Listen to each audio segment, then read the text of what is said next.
జరిగిన ఎన్నికల్లో ఓటమి తర్వాత కాంగ్రెస్ పార్టీలో పరిస్థితులు మారిపోయాయి. ఈ నేపథ్యంలో రాజ్యసభ సభ్యుడిగా ఉన్న అనిల్ కుమార్ యాదవ్ కు యూత్ కాంగ్రెస్ కోటాల పదవి లభించడంపై అంజన్ కుమార్ యాదవ్ స్పందించారు. గత 40 ఏళ్లుగా తాను కాంగ్రెస్ పార్టీకి అంకిత భావంతో పనిచేస్తున్నానని అన్నారు. జూబ్లీహిల్స్ నియోజకవర్గంలో తాను చేసిన సేవలను అధిష్టానం గుర్తించి రాబోయే ఉప ఎన్నికల్లో తనకు టికెట్ కేటాయించాలని కోరుతున్న మాజీ ఎంపీ అంజన్ కుమార్ యాదవ్ తో మా ప్రతినిధి హరికృష్ణ ఫేస్ టు ఫేస్.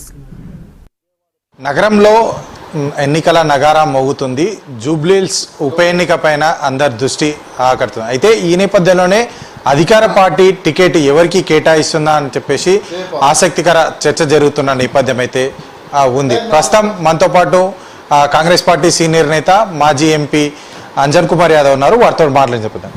చెప్పండి, జూబ్లీహిల్స్ ఉప ఎన్నికకు సంబంధించి ఆ సీటు ఎవరికి వస్తాయని చెప్పేసి చాలా ఉత్కంఠ రేకుంది. అయితే ఈ నేపథ్యంలోనే మీరు కూడా టికెట్ ఆశిస్తున్నారని చెప్పి తెలుసు. నాకే వస్తుంది, నేను సీనియరు, నాకన్నా సీనియర్ ఎవరు లేరు, నాకే వస్తుందని నేను చెప్తున్నా. ఎందుకంటే నేను పార్టీలో సీనియర్, వర్కింగ్ ప్రెసిడెంట్, నగర అధ్యక్షుడిగా 2 సార్లు చేసిన, 2 సార్లు ఎంపీగా చేసిన, ఓబీసీ సెక్రటరీగా, యువజన కాంగ్రెస్ అంచెలుగా 45 ఏళ్ళ సుదీర్ఘ రాజకీయ చరిత్ర ఉంది. నాకు నగరంలో మంచి రోజులు వచ్చి కష్టకాలంలో మేము పోటీ చేస్తాము. ఇప్పుడు వచ్చే మంచి రోజులు గవర్నమెంట్ ఉంది, మేము కాంటాక్ట్ చేసి మేము గెలుస్తామని చెప్తున్నాం. అవునా కదా, ఎన్నో వచ్చినాయి. ఎప్పుడు మేము నగరం నుంచి ప్రాతినిధ్యం లేదు, మా సామాజిక వర్గానికి లేదు, నాకు లేదు.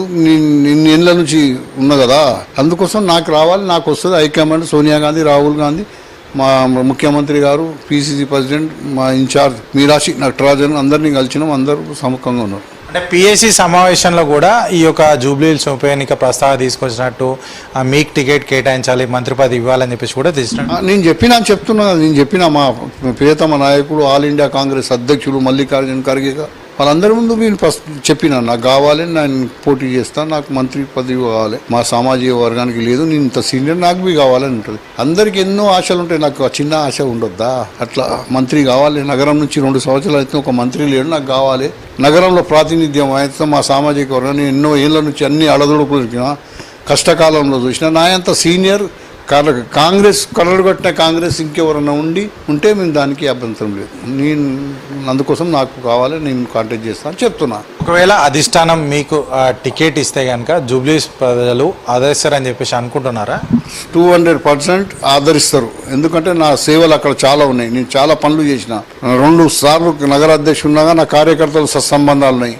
నేను ఎంపీగా ఉన్నప్పుడు 10 సంవత్సరాలు అనేక అభివృద్ధి కార్యక్రమాలు చేసినాం. రోడ్లు కానీ, పై టెన్షన్ వైర్లు కానీ, అండర్ గ్రౌండ్ డ్రైనేజ్, అదేవిధంగా కమ్యూనిటీ హాళ్ళు, ప్లే గ్రౌండ్లు, ఐమాక్స్ లాట్లు, పవర్ బోర్లు, ఇట్లా ఒక్కొక్కటిగా చెప్తే ఎన్నో అభివృద్ధి గుళ్లకు, గోపురాలకు, మస్జిద్లకు, చర్చిలకు, అన్నిటి కులమతాలకు అతీతంగా, రాజకీయాలకు అతీతంగా అందరూ కూడా నాకు అభిమానిస్తారు. అందరు రమ్మంటేనే నేను పోతున్నా.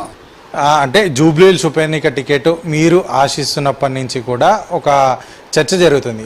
మీ అబ్బాయి అంటే మీ కొడుకు అనిల్ కుమార్ యాదవ్కి ఎంపీ స్థానం కేటాయించామని చెప్పేసి, రాజ్యసభ సీట్ కేటాయించామనేది అనిల్ ఆయన సొంత సంపదన, ఆయన సొంత స్ట్రగుల్ చేసి వచ్చిండు. యువజన కాంగ్రెస్ రాష్ట్ర అధ్యక్షుడిగా, అఖండ ఆంధ్ర రాష్ట్రానికి వైస్ ప్రెసిడెంట్గా డాక్టర్ లక్ష్మణ్ మీద మజరో వల్ల సెకండ్ వచ్చిండు. సిట్టింగ్ ఎమ్మెల్యే మీద 10,000 ఓట్లు ఎక్కువ తెచ్చి సెకండ్ వస్తే ఆయనకు రాజ్యసభ ఇచ్చిర్రు, ఓబీసీ చైర్మన్ ఇచ్చిర్రు, అత్యున్నతమైన కమిటీలు ఇచ్చిర్రు లక్ష్మణ్కు.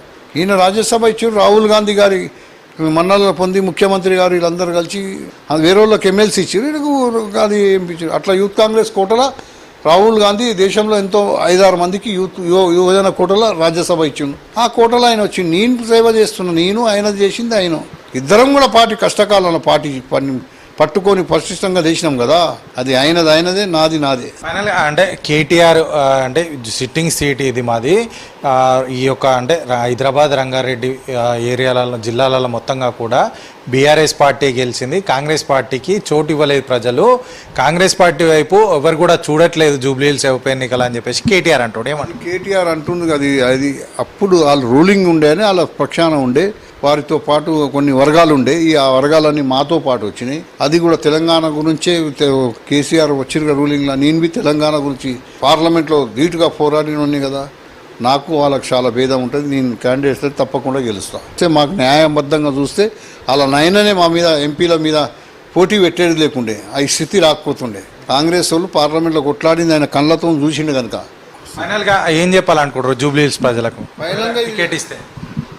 ఫైనల్గా అదే చెప్పదలుచుకున్నా, కాంగ్రెస్ పార్టీ అభ్యర్థిని గెలిపించాలి, కాంగ్రెస్ పార్టీ గెలుస్తుంది. ఎట్టి పరిస్థితుల్లో కూడా నా యొక్క జూబ్లీ హిల్స్ ఉప ఎన్నికకు సంబంధించి టికెట్ కేటాయించాలి. ఎందుకంటే 40 ఏళ్లుగా ఈ యొక్క హైదరాబాద్ కృషికి తాను చేశాను. అంతేకాకుండా తెలంగాణ ఉద్యమంలో క్రియాశీలకంగా పనిచేశాను. ఖచ్చితంగా నాకు ఈసారి అధిష్టానం టికెట్ ఇవ్వాలి. టికెట్ ఇచ్చిన తర్వాత మంత్రి పదవి కూడా ఇవ్వాలి. మా సామాజిక వర్గానికి కూడా ఈ యొక్క సామాజిక వర్గాన్ని కూడా దృష్టిలో ఉంచుకొని ఈ యొక్క అధిష్టానం అవకాశం కల్పించాలి. ఖచ్చితంగా జూబ్లీ హిల్స్లో నా యొక్క అభివృద్ధిలో నా పాత్ర కీలకంగా ఉంది కాబట్టి ఖచ్చితంగా ప్రజలు నన్ను ఆదరిస్తారు. టికెట్ ఇస్తే ఖచ్చితంగా నాకే అవకాశం ఇవ్వాలంటూ కూడా అంజన్ కుమార్ యాదవ్ చెప్తున్నారు. కెమెరాన్ బ్రహ్మతో హరికృష్ణ, హైదరాబాద్. మరిన్ని అప్డేట్స్ చూసే ముందు బులెటిన్